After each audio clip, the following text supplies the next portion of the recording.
पिछले वीडियो में हम लोग मोनोहाइड्रिक एल्कोहल बनाने की विधि कंप्लीट कर चुके हैं और जितने भी मतलब कि रिएक्शन हैं सब रिएक्शन लगभग लिख चुके हैं और रिएक्शन बहुत मतलब देखने में कॉम्प्लिकेटेड दिखता है कि कैसे तैयार होगा क्या होगा, लेकिन ऑर्गेनिक केमिस्ट्री पढ़ने के लिए उसका एक ही तरीका है। एक बार दो बार रिएक्शन को आप लिख लेंगे और कोशिश करके अगर चाहें तो एक चार्ट के रूप में लैंग्वेज मतलब अपने नोट से पढ़ लीजिए, लेकिन एक चार्ट के रूप में सिर्फ हेडिंग लिख करके कि किससे मतलब बनाते हैं मोनोहाइड्रिक एल्कोहल, किस पदार्थ से, उसकी हेडिंग बना करके नीचे सिर्फ रिएक्शन लिख लें और लिख करके एक कंप्लीट एल्कोहल का चार्ट आप अपने रूम में अगर लगा लें तो बार बार उस पर नज़र पड़ेगी तो तैयार हो जाएगा। तो पढ़ने का वह तरीका अपनाएं जिससे कि मेहनत भी कम करना पड़े और आसानी से सारे क्वेश्चन हमारे तैयार हो जाएं। तो इसी के अब मोनोहाइड्रिक एल्कोहल बनाने की विधि पढ़ चुके हैं, तब हमको मोनोहाइड्रिक एल्कोहलों के गुण पढ़ना है। गुण में सबसे पहला गुण है भौतिक गुण, फिजिकल प्रॉपर्टी क्या होती है एल्कोहल्स की। तो एल्कोहल एक ऑर्गेनिक कंपाउंड है, जानते हैं आप लोग, और ऑर्गेनिक कंपाउंड्स में कोवैलेंट बॉन्ड होता है। तो कोवैलेंट बॉन्ड होने की वजह से हम कह सकते हैं कि कोई भी बॉन्ड पढ़े भी हैं, जानते भी हैं कि 100% कोवैलेंट नहीं होता है, बल्कि उसमें पोलर प्रॉपर्टी डेवलप हो जाती है due to difference in electronegativity between two metals. मतलब दो मेटल के बीच में अगर इलेक्ट्रोनेगेटिविटी का डिफरेंस है, दो मेटल नहीं मतलब दो एलिमेंट्स के बीच, सॉरी मेटल नहीं होगा, दो एलिमेंट्स के बीच अगर इलेक्ट्रोनेगेटिविटी का डिफरेंस आता है और दोनों के बीच में कोवैलेंट बॉन्ड बना हुआ है, तो हाई इलेक्ट्रोनेगेटिव एलिमेंट के ऊपर पार्शियल नेगेटिव चार्ज आ जाता है और जिसकी इलेक्ट्रोनेगेटिविटी कम होती है उस पर पार्शियल पॉजिटिव चार्ज आ जाता है, जिसकी वजह से दोनों के बीच में पोलर बॉन्ड बन जाता है। इस पोलरिटी की वजह से मैक्सिमम कंपाउंड्स वाटर में सॉल्युबल हो जाते हैं। उसी को हम थोड़ा सा यहाँ देखते हैं। तो सबसे पहली प्रॉपर्टी है मोनोहाइड्रिक एल्कोहल के निम्नतर सदस्य, मतलब कि वे एल्कोहल्स जिसमें कार्बन की संख्या 1 से लेकर 3 तक हो। मतलब अगर बात करें हम मेथेनॉल, एथेनॉल और प्रोपेनॉल, रंगहीन विशिष्ट एल्कोहलिक गंध वाले वाष्पशील द्रव होते हैं। रंगहीन होगा, गंध एल्कोहलिक गंध होती है, विशिष्ट गंध होती है। एल्कोहल होम्योपैथिक दवा अगर आपको देखे हों तो उसमें जो स्मेल आती है उसी टाइप की स्मेल होती है। वाष्पशील द्रव होते हैं, वाष्पशील भी होते हैं। अगर उसका ढक्कन खोल के छोड़ दें तो धीरे धीरे उड़ जाएगा सब। बीच वाले सदस्य कार्बन 4 से लेकर 11 तक तेल जैसे गाढ़े द्रव होते हैं। शेष उच्च एल्कोहल मोम के समान ठोस होते हैं। तो कंप्लीट सारे एल्कोहल्स के बारे में ये प्रॉपर्टी है, लेकिन हमारे सिलेबस में 2 ही एल्कोहल पढ़ना है हमको, मेथेनॉल और एथेनॉल। ठीक है, तो सीधा सीधा अगर उनकी प्रॉपर्टी की बात करें तो हम कह सकते हैं मेथेनॉल हो या एथेनॉल हो, और रंगहीन होगा, उसमें विशिष्ट एल्कोहलिक गंध होगी और वाष्पशील द्रव होगा। क्लियर। एल्कोहल में OH आबंध ध्रुवीय होने के कारण, OH आबंध पोलर क्यों हो गया? ऑक्सीजन और हाइड्रोजन के बीच का जो बॉन्ड होता है वो पोलर होता है। क्यों पोलर होता है? इसलिए कि ऑक्सीजन की इलेक्ट्रोनेगेटिविटी हाइड्रोजन से ज़्यादा होती है, इसकी वजह से ऑक्सीजन पर पार्शियल नेगेटिव चार्ज आता है और हाइड्रोजन पर पार्शियल पॉजिटिव चार्ज। एल्कोहल में OH आबंध ध्रुवीय होने के कारण एक अणु धनात्मक ध्रुव H पार्शियल पॉजिटिव, दूसरे अणु के ऋणात्मक ध्रुव पार्शियल नेगेटिव से हाइड्रोजन आबंध से जुड़ा रहता है। तो इसके पहले भी बताए थे कि 3 एलिमेंट्स ऑक्सीजन, फ्लोरीन और नाइट्रोजन, अगर 3 एलिमेंट से हाइड्रोजन जुड़ा हुआ है अब फिर इसी एलिमेंट का कोई कंपाउंड अगर सामने है, मान लीजिए नाइट्रोजन हो या फ्लोरीन हो या ऑक्सीजन हो, तो ये ऑक्सीजन इस हाइड्रोजन के साथ ये हाइड्रोजन बॉन्डिंग कर लेता है। तो यहाँ पे हम एल्कोहल में देखेंगे कि हाइड्रोजन ऑक्सीजन से जुड़ा हुआ है, तो ऑक्सीजन से जुड़ी हुई हाइड्रोजन को हम एक्टिव हाइड्रोजन भी बोलते हैं, मतलब एसिडिक हाइड्रोजन या अम्लीय हाइड्रोजन भी कहते हैं। तो हाइड्रोजन आवन से जुड़ा रहता है, इसके कारण अब हाइड्रोजन बॉन्डिंग की वजह से अणु एल्कोहल के पास हो जाएंगे। इसके कारण एल्कोहल के अणुओं के मध्य आकर्षण होता है, जिससे अंतराणुक दूरी कम हो जाती है। एल्कोहल में OH आवन ध्रुवीय होने के कारण एक अणु धनात्मक H+ दूसरे अणु के ऋणात्मक ध्रुव O- से हाइड्रोजन आवन से जुड़ा रहता है। इसके कारण एल्कोहल के अणुओं के मध्य आकर्षण होता है, जिससे अंतराणुक दूरी कम होती है। डिस्टेंस कम होने का मतलब हो गया कि गैसियस स्टेट की अपेक्षा में लिक्विड में कन्वर्ट हो जाएगा, अतः एल्कोहल द्रव होते हैं। हाइड्रोजन बॉन्ड की उपस्थिति के कारण ही एल्कोहल द्रव होते हैं, लेकिन एल्केनाल के समकक्ष एल्केन गैस होते हैं, क्योंकि इनमें हाइड्रोजन बंध नहीं होता है। तो कभी कभी क्वेश्चन पूछ देता है कि समान अणुभार के एल्कोहल और एल्केन की अगर हम तुलना करें तो एल्कोहल द्रव होते हैं जबकि एल्केन गैस होते हैं। क्यों? इसलिए कि एल्कोहल्स में हाइड्रोजन बॉन्डिंग होती है और एल्केन में हाइड्रोजन बॉन्डिंग नहीं होती है। तो ओवरऑल अगर हम इसको दिखाएं तो ROH एल्किल ग्रुप OH दोनों के बीच में इलेक्ट्रोनेगेटिविटी डिफरेंस की वजह से O पर माइनस पॉजिटिव चार्ज और H पर पार्शियल पॉजिटिव चार्ज, ये पोलरिटी जनरेट हो गई। उसके बाद से होता है कि एल्कोहल के बहुत से मॉलिक्यूल्स होंगे ऐसे इसी तरफ से जुड़े हुए होंगे। तो ये एल्कोहल है, लेकिन सबके बीच में ये जो डॉटेड लाइन है हाइड्रोजन बॉन्ड को शो कर रहा है। इस हाइड्रोजन बॉन्डिंग की वजह से मॉलिक्यूल्स पास आएंगे, इसकी वजह से एल्कोहल लिक्विड स्टेट में पाया जाता है। दूसरी प्रॉपर्टी, जल में भी हाइड्रोजन आबंध का गुण होता है। जल में भी हाइड्रोजन बॉन्डिंग होती है, इसलिए कि जल का स्ट्रक्चर की अगर बात करें तो ऐसे होता है HOH।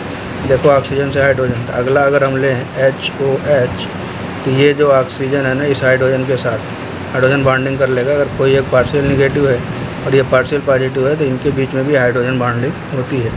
इसीलिए जल में भी हाइड्रोजन आबंध का गुण होता है। अतः निम्नतर एल्केनॉल कार्बन 4 तक जल में पूर्णतः विलय होते हैं। वो हाइड्रोजन बॉन्डिंग के कारण ही जल क्या करता है ना, एल्कोहल के अणुओं के साथ हाइड्रोजन बॉन्डिंग कर लेता है। तो दोनों स्ट्रक्चर में थोड़ा सा फ़र्क है, देखिएगा। एक जल का मॉलिक्यूल है, एक एल्कोहल का है, फिर एक जल का, फिर एक एल्कोहल का, फिर एक जल का। इनके बीच में भी ये partial positive partial negative charge उत्पन्न होता है और ऑक्सीजन और हाइड्रोजन के बीच में हाइड्रोजन बॉन्डिंग होती है, जिसकी वजह से कार्बन 4 तक के एल्केनॉल जल में पूर्ण रूप से विलय होते हैं। एल्कोहल में जो हाइड्रॉक्सिल समूह होता है वह जल स्नेही होता है तथा हाइड्रोकार्बन समूह जल विरोधी होता है। पढ़े होंगे साबुनीकरण में, मिश्रण निर्माण में यही कंडीशन होता है। जो एल्किल ग्रुप होता है वो हाइड्रोफोबिक होता है, और जो मतलब कि अन्य था वहाँ क्या बोलते हैं CO- ग्रुप था वहाँ, उसमें यहाँ पे क्या है OH। हाइड्रॉक्सिल समूह जल स्नेही है, मतलब जल की ओर आकर्षित होगा, और हाइड्रोकार्बन समूह जल से दूर हटेगा। अतः हाइड्रोकार्बन समूह का आकार बढ़ने से, अर्थात एल्कोहलों का अणुभार बढ़ने पर एल्कोहलों की जल में विलयता घटती है। अणुभार बढ़ेगा, अणुभार बढ़ने का मतलब सिर्फ आप यहाँ पे ये समझिएगा कि एल्किल ग्रुप का साइज क्या हो रहा है, इंक्रीज हो रहा है। 3 कार्बन से 4 कार्बन, 4 से 5, 5 से 6, 6 से 7।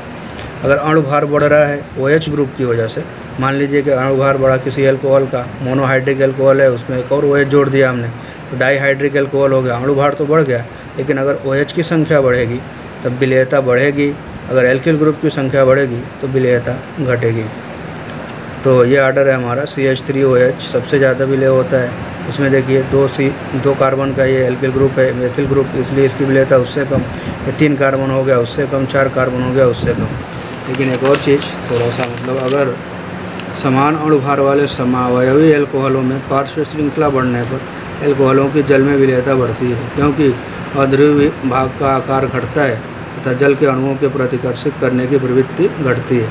कहने का मतलब है कि अगर सेम कार्बन का एल्कोहल है और सब एक दूसरे का समावयवी है, अगर स्ट्रक्चर की बात करें यहाँ पे टर्शियरी ब्यूटिल एल्कोहल कार्बन है 1 2 3 OH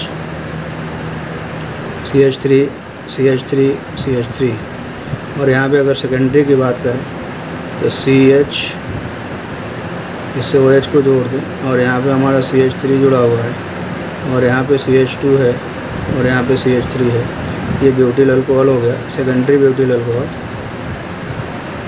और अगर नॉर्मल की बात करें तो CH3, CH2, CH2, CH2, OH। ये ग्रुप की संख्या ज़्यादा है, बड़ी दिखाई दे रही है। देखो ये थोड़ा सा स्पेस कम हो गया इसका, और यहाँ पे ये बहुत कम जगह लेगा तो ये छोटा हो गया। जितना जैसे ही साइज डिक्रीज होती है एल्किल समूह की, पार्श्व श्रृंखला इसी को बोलते हैं, एल्किल समूह की अगर साइज डिक्रीज हो रही है, घट रही है, तो विलेयता बढ़ेगी। कहने का मतलब सबसे अधिक विलेय अगर ब्यूटिल अल्कोहल की बात करें, CH2, CH3, CH2, CH2, CH2, OH। अगर कार्बन की संख्या की बात करें तो C4H9OH। अगर ये ब्यूटेन का अल्कोहल हो, ब्यूटिल अल्कोहल, तो इसके 3 समावयवी होते हैं, टर्शियरी, सेकेंडरी और नॉर्मल। अगर इनकी विलेयता की बात करें तो सबसे अधिक विलेय कौन होगा? टर्शियरी ब्यूटिल अल्कोहल, फिर सेकेंडरी ब्यूटिल अल्कोहल या फिर प्राइमरी या नॉर्मल ब्यूटिल अल्कोहल। ये तीसरी प्रॉपर्टी अब क्वथनांक की बात होगी यहाँ पे। हाइड्रोजन आबंध अथवा संगुणन के कारण, हाइड्रोजन आबंध को ही संगुणन कहते हैं, अणु पास पास चले जाते हैं, इसी गुण को हम संगुणन बोलते हैं। तो हाइड्रोजन आबंध अथवा संगुणन के कारण एल्कोहल का क्वथनांक तथा विलेयता अपने समान अणुभार वाले हैलो एल्केन, ईथर या एल्केन की तुलना में अधिक होते हैं। इसका मतलब अगर समान अणुभार के हम एल्केन दे दें, ईथर दे दें और हैलो एल्केन दे दें, तो सबसे ज़्यादा जल में विलेयता किसकी होगी? एल्कोहल की। इसलिए कि एल्कोहल में हाइड्रोजन बॉन्डिंग होता है। हैलो एल्केन से बिल्कुल कंफ्यूज मत होइएगा, यहाँ पे हम फ्लोरीन का यूज मतलब फ्लोरो एल्केन का यूज नहीं करते हैं। इसलिए अब जितना भी एलिमेंट आएगा, चाहे क्लोरो एल्केन हो चाहे ब्रोमो एल्केन हो, मतलब कोई भी हैलोजन का एलिमेंट अगर जाके एल्किल ग्रुप में जुड़ेगा, जो एल्केन बनेगा उसमें उसकी इलेक्ट्रोनेगेटिविटी हमेशा ऑक्सीजन से कम होगी। इसलिए ऑक्सीजन वाले कंपाउंड की विलेयता सबसे ज़्यादा होगी। समावयवी एल्कोहलों के क्वथनांक का क्रम, सबसे ज़्यादा क्वथनांक प्राइमरी में, फिर सेकेंडरी में, फिर टर्शियरी में। तो वहाँ पर सेकंड स्टेप में विलेयता था जल में, सबसे अधिक विलेय कौन था? तृतीय, क्या बोलते हैं वहाँ पर, अगर समावयवी था तो तृतीयक एल्कोहल, उसके बाद द्वितीयक एल्कोहल, उसके बाद सबसे कम विलेय कौन था? Primary alcohol. अगर एक ही मतलब कि कार्बन एक ही एल्केन के समावयवी हैं तो, लेकिन समावयवी एल्कोहलों के क्वथनांक का क्रम सीधे उल्टा होगा। सबसे अधिक क्वथनांक किसका होगा? प्राइमरी का, इसलिए कि सबसे ज़्यादा बॉन्डिंग हाइड्रोजन बॉन्डिंग इसमें होगी।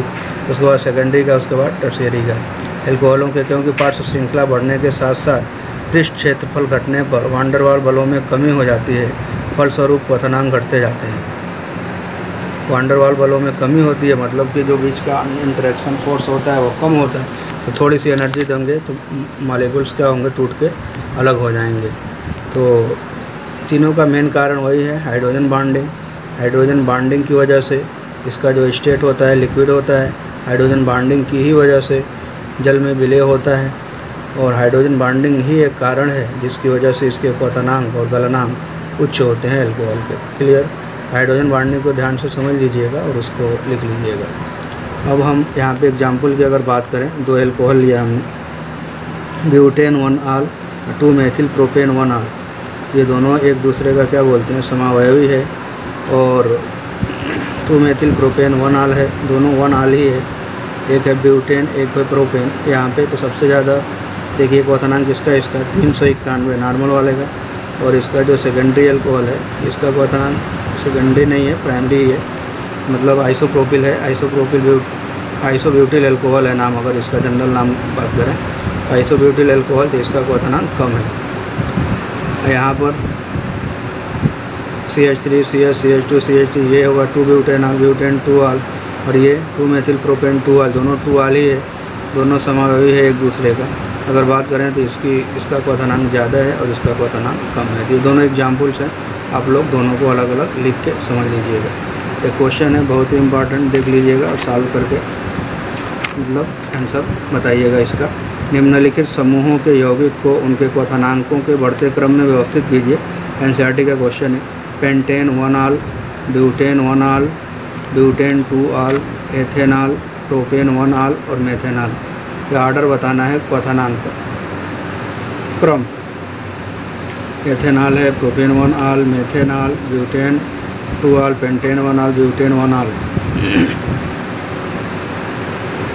ब्यूटेन पेंटेन 1 आल, ब्यूटेन 1 आल, ब्यूटेन 2 आल, एथेनॉल, प्रोपेन 1 आल, मेथेनॉल, इसका क्रम बताना है। दूसरा है, थोड़ा यहाँ पे दिमाग लगाइएगा, देखें किसका सही होता है। Pentane 1 ol, n butane, pentanal, ethoxy ethane. कहने का मतलब ये एल्कोहल है, ये एल्केन है, ये एल्डिहाइड है और ये ईथर है, ठीक है। इनका क्रम बताना है, तो इनका भी मतलब क्वथनांक का क्रम लिख करके कमेंट करिएगा। अब हम आते हैं रासायनिक गुण पर। मोनोहाइड्रिक एल्कोहलों के रासायनिक गुण, chemical properties of monohydric alcohol. Monohydric एल्कोहलों की निम्नलिखित प्रकार की अभिक्रियाएँ होती हैं। अब देखेंगे हम, एल्कोहल है ROH, इसी को एल्कोहल, ये एल्किल समूह है, ये हाइड्रॉक्सिल समूह है पूरा।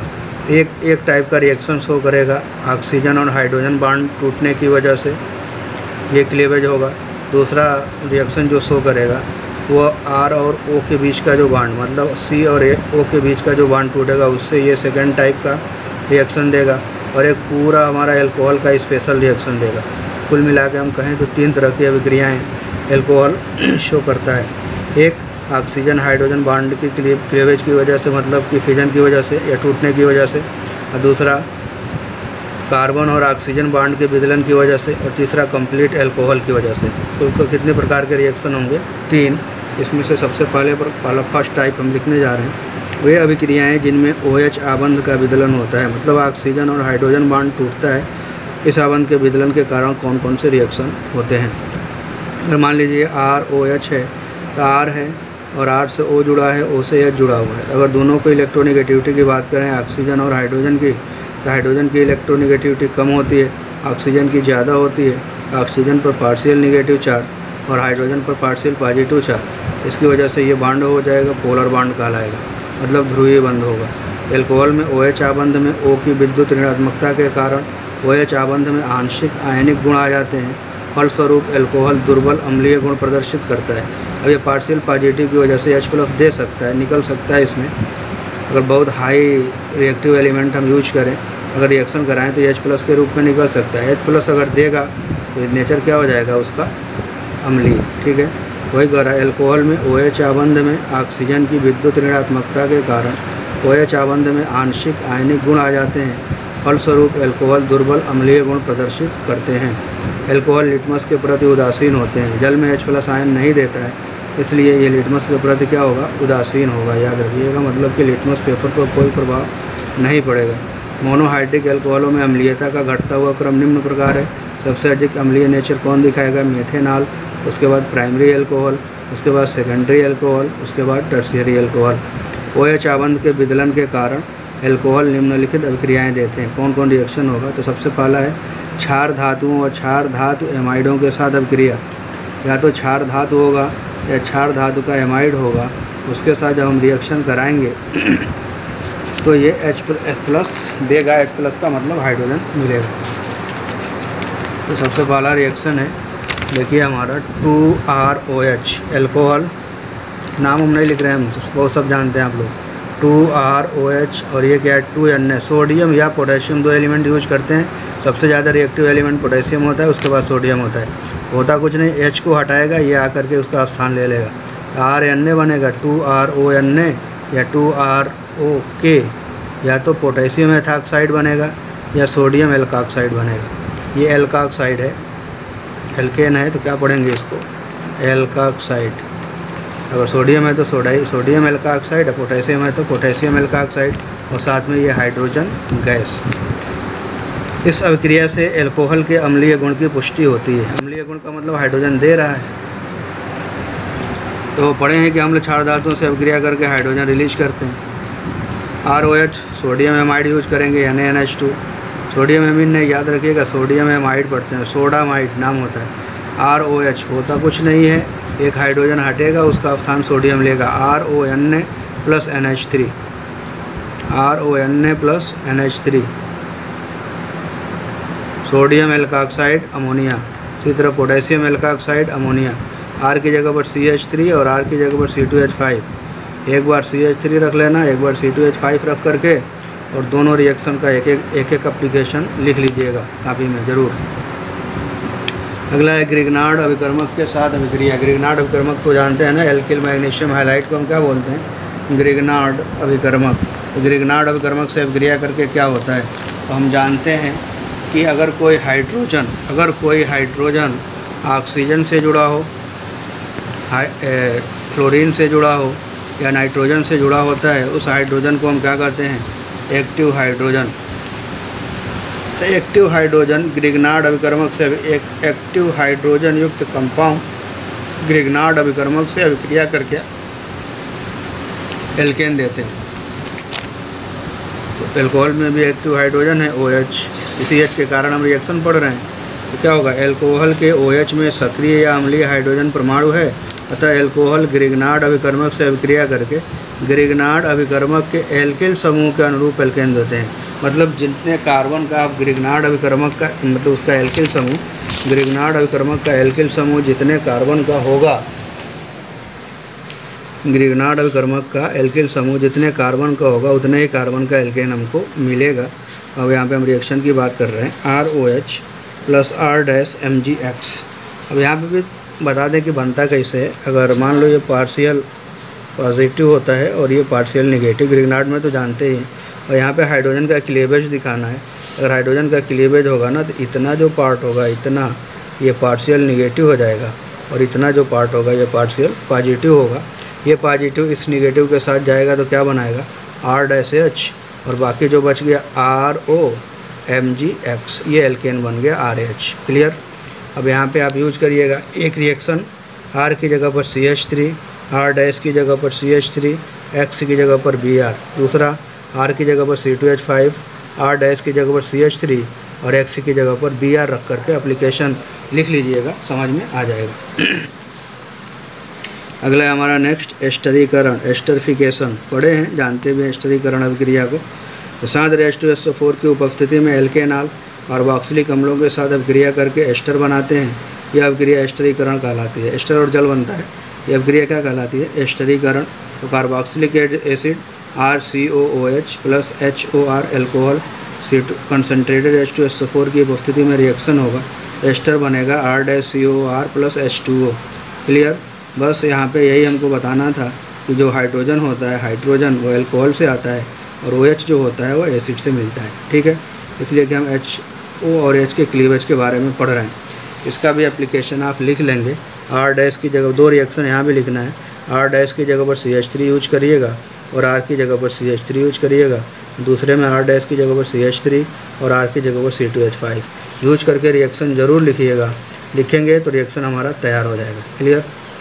यदि एस्टरीकरण, याद रखिएगा, यदि एस्टरीकरण अभिक्रिया HCl गैस की उपस्थिति में होती है, इस विधि को फिशर स्पीयर एस्टरीकरण कहते हैं। सेम एस्टरीकरण ही होगा, सिर्फ यहाँ पे कंसनट्रेटेड H2SO4 की जगह पर अगर शुष्क HCl यूज कर दिया जाए, मतलब हाइड्रोजन क्लोराइड गैस, अभिक्रिया का नाम क्या होगा, फिशर स्पीयर एस्टरीकरण। क्लियर। अगला एसिटिलीकरण, एसिटिलीकरण, एसिटिलीकरण, एसिटाइलेशन, बहुत ही इम्पॉर्टेंट रिएक्शन है। यहाँ पे तो नहीं है लेकिन फिर भी मतलब एसिटिलीकरण किसे कहते हैं, एसाइलेशन भी बोलते हैं इसको। ये पूरा ग्रुप होता है एसिड समूह।